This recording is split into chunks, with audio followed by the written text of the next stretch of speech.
Hey, what's up guys? Thanks for coming back for another video. I appreciate you joining for this one. This is gonna be probably one of my favorite things that I've worked on so far up to this point in the channel. I'm a huge John Deere fan. I'm a huge Kawasaki fan. I just go crazy over it, and I know a lot of people do, so hopefully you enjoy it. Today we're looking at a 14 SE.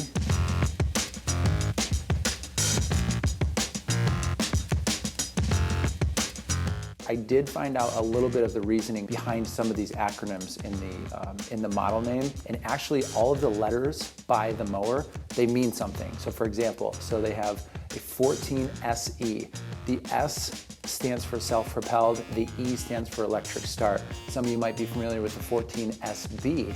The S is self-propelled, and the B stands for it has a blade brake clutch, you know, a blade that's independent from the engine. And then a 14 SM, which is a self-propelled, but it's a manual, so meaning the blade is not separate from the engine, they just kind of run together. There's also 14 PB and 14 PM. 14 P stands for push, and the B in that is an independent blade clutch. And then a 14 PM is just a push manual blade or a manual start.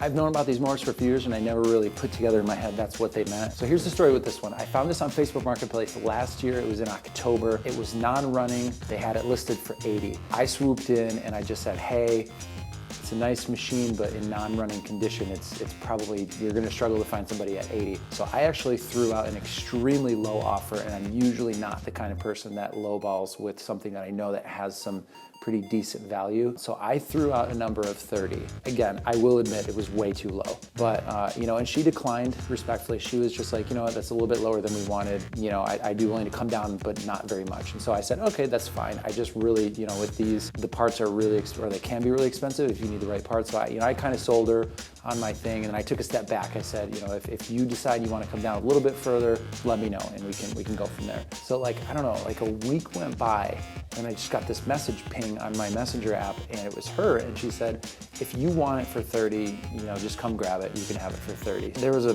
you know, angel devil, like the angel was like, it's not good, and the devil was like, yes. I appreciate every subscription in advance. Thank you for joining me. Let's see if we can bring this one back to life. All right, so the first thing I want to do, I want to get a look at the air filter, smell the gas, take a look at the oil, see what's going on with it. Oh, wonderful. That air filter is literally brand new.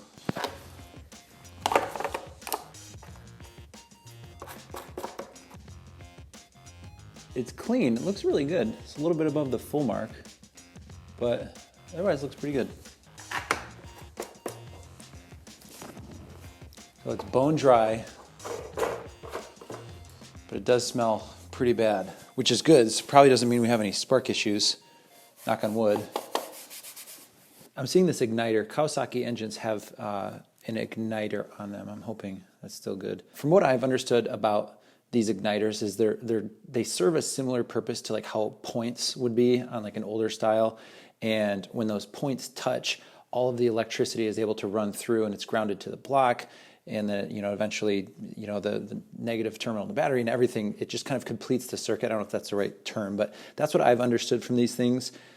It seems like half the people that talk about them love them, and half the people hate them, because generally speaking, and this has happened to me a couple times before, when something goes bad with the spark on a Kawasaki engine, a lot of times all you have to do is just replace that little igniter. And the Kawasaki ones, the OEM, can be pretty expensive. I think Oregon or Stens or some other companies make some like aftermarket ones that are just fine. I think those are like only like 10 or 15 bucks. I'm seeing too this battery. It says use Lawn Boy approved charger. Looks like somebody's been trying to chop in there before. So it doesn't really scare me yet. Let me see if I can.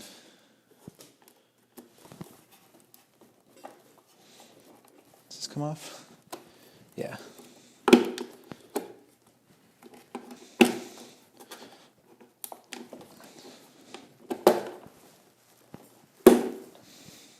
Oh, you know what? I forgot to show you this.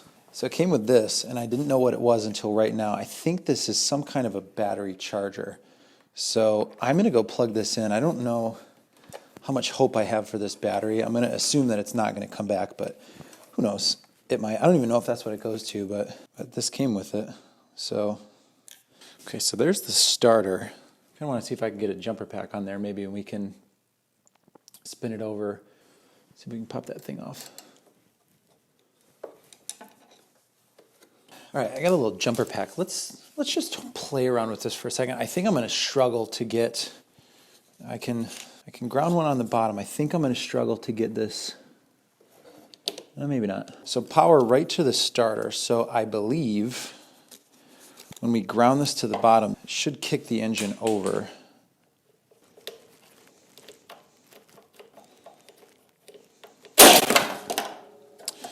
Oh, yep, so we got some activity. That kind of took me off guard a little bit.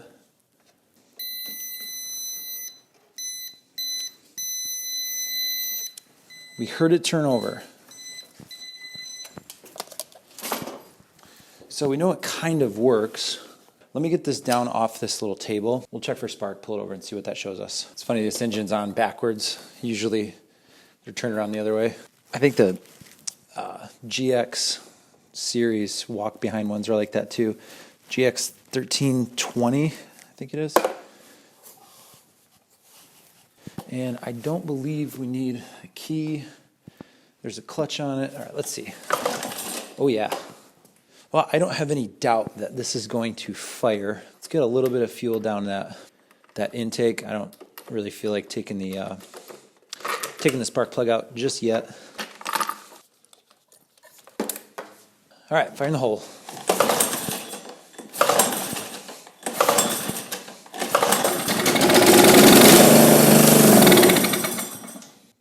All right, cool. While that battery's charging, let's get that carb off of there. Oh my goodness, that plug was barely even on there. It's a little bit wet from what we did, but otherwise, I mean, it looks like it's in pretty decent shape. It's NGK. Comment below, NGK or champion. The big debate. By the way, too, I don't know if I said this in the beginning. It did come with a bag. The only problem is that the bag, or the bagging setup, is supposed to have, kind of like how snappers have those chutes, and then the bag links up with that chute, like somewhere in this area. It did not come with it. I did do a very brief bit of research online beforehand, and there's no used ones available. I think I saw one company that made a aftermarket, and it was like $75 plus shipping for the aftermarket chute. So we'll address that. I'm kind of nervous about this battery too. I'm afraid that if that battery doesn't come back, that's going to be like $796 just for the battery. But who knows? Maybe let's not jump to conclusions. This thing right here is very interesting. I don't know what that is. I know this is there's probably a switch behind there that keeps, yeah. So what happens is they want to make sure that this is pushed in, and that will that switch that will ground out. So that way, if you have this off, it's just a safety thing. That way, that blade's coming around. Some little kid doesn't step in it and take his leg off.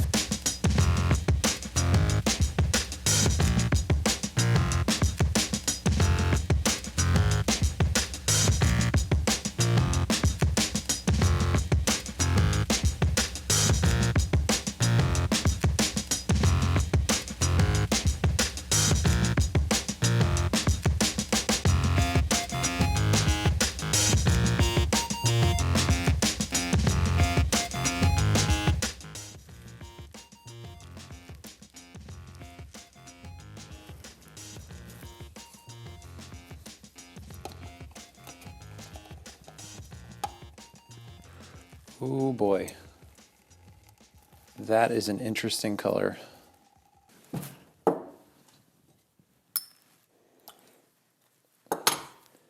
It's at least a 5-year-old gas. It's got to be. Holy cow.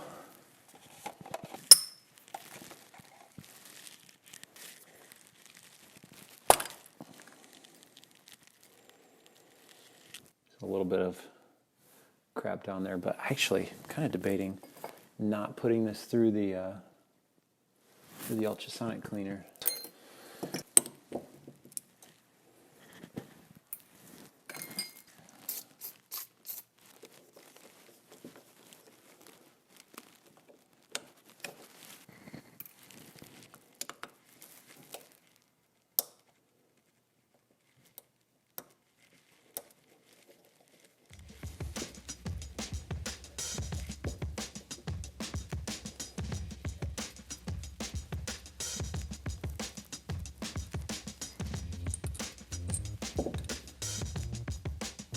These holes in this main nozzle are clogged. Go figure. So one strong one. Remember that. Let's get all that dropped into the ultrasonic cleaner.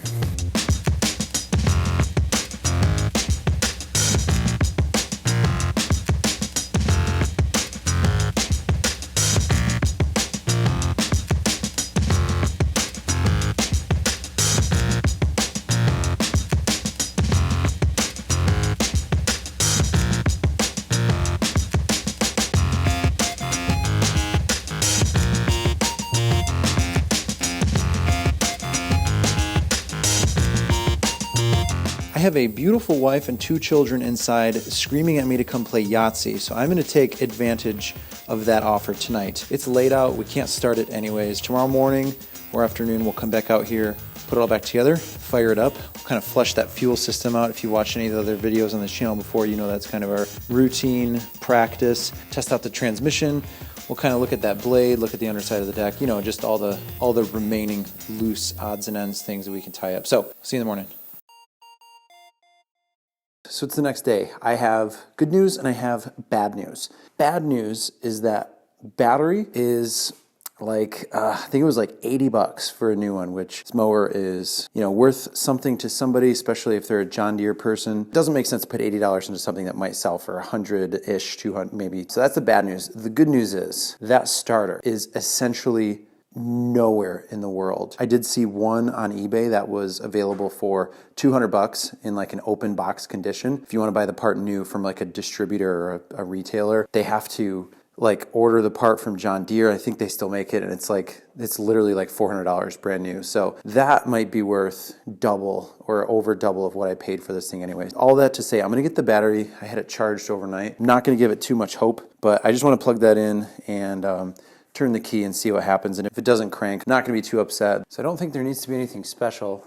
There's no, you know, there's a clutch, so there's no safeties other than that one that we saw.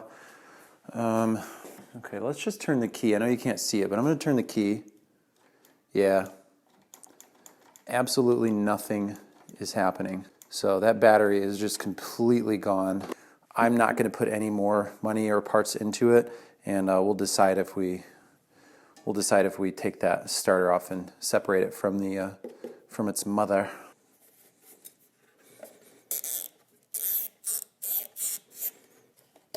Ugh. The fuel filter actually doesn't look bad at all. Let me get some fresh fuel dumped down that tank.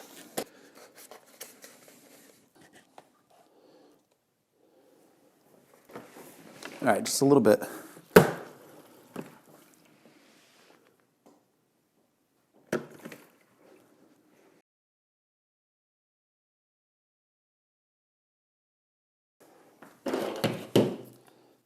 A little bit of dirt. It'll probably show up on the Q-tip, but I got a cotton swab, and if I'm going to choose between seafoam and carb spray, I'll probably pick seafoam, just a little bit easier on the rubber. That carb spray can really wreak havoc. Yeah, let's just see all that crap came off of it. So I'm gonna get a couple more Q-tips. We'll do that just a couple more times just to get it perfectly right.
let's get some fuel in there. Check for leaks.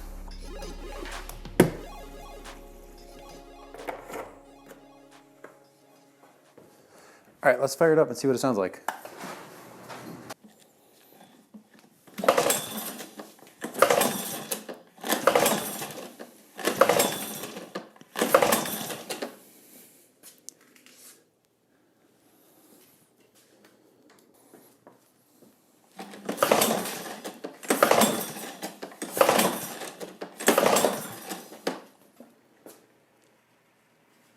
So one thing that I am noticing, the pull handle's on this side, and there's a step right here, or a sticker that says step here when starting. So I think somebody put that on backwards. Not that it matters.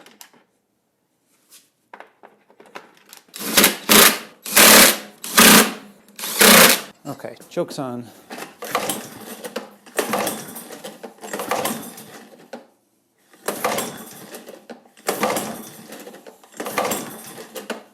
I'm going to check to see if there's any gas that comes peeing out of that drain.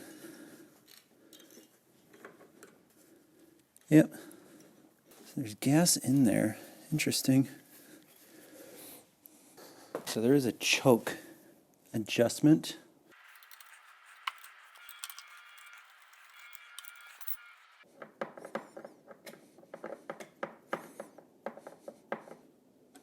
It just wasn't pushing the choke closed all the way. Okay, let's see if that made a difference.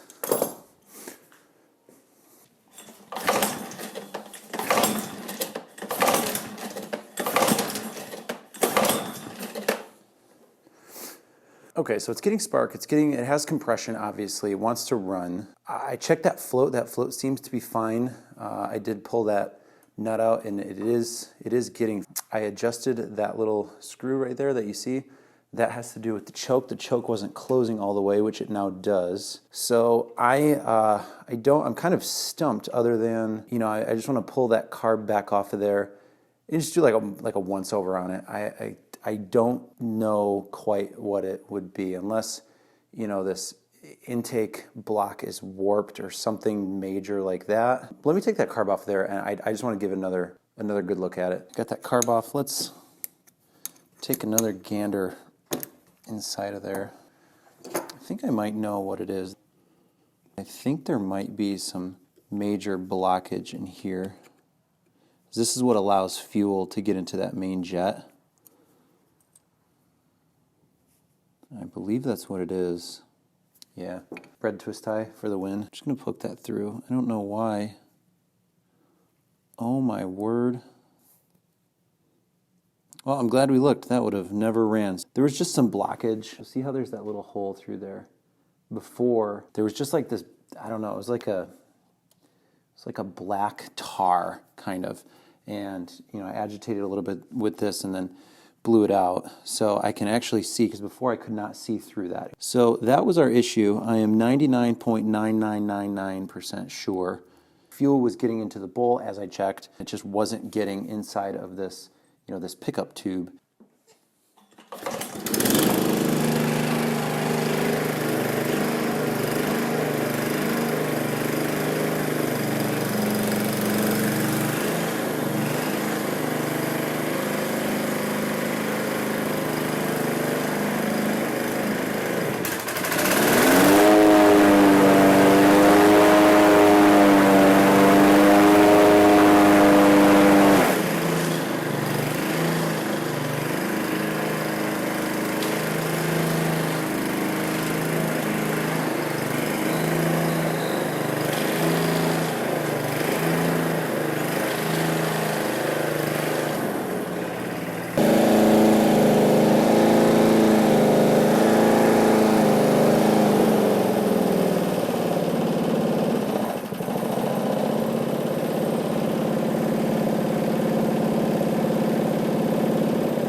Okay, I see you, Kawasaki.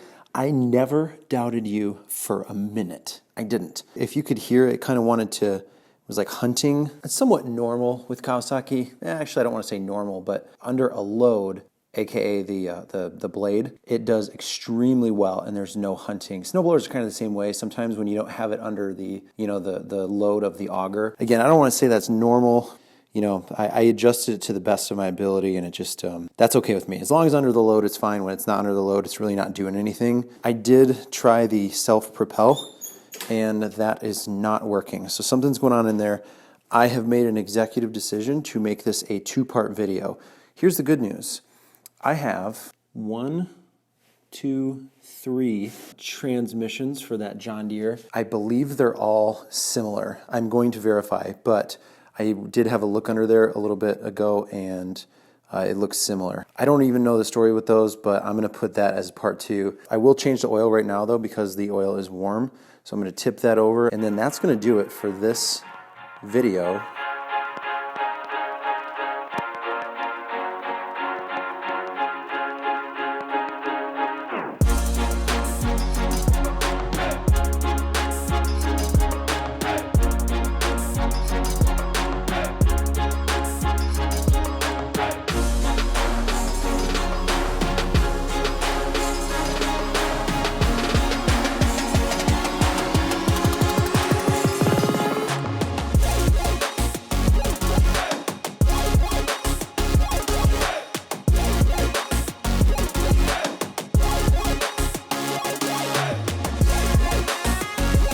I've said it a few times on the channel before, I will say it again. When somebody says, I cleaned the carb, take it with a grain of salt. I don't want you to get burned by me saying that, but I mean, it happens to the best of us. I am not an expert by any means, but I would say I know a little bit more than somebody who maybe has never taken a carb apart. And sometimes people can just miss something. When I put this carb back on, I would have almost bet the house on the fact that it was going to start up. The smallest little hole jet in one of those, pieces was clogged. And even if people say I took the whole thing apart and I cleaned it, you don't always, I guess, just let the I cleaned the carb info just kind of roll into one ear and out the other. It happens to the best of us. I have decided I'm not going to replace the battery, but I am going to list that starter on eBay. On the channel page on YouTube, if you go over, I think the tab is community.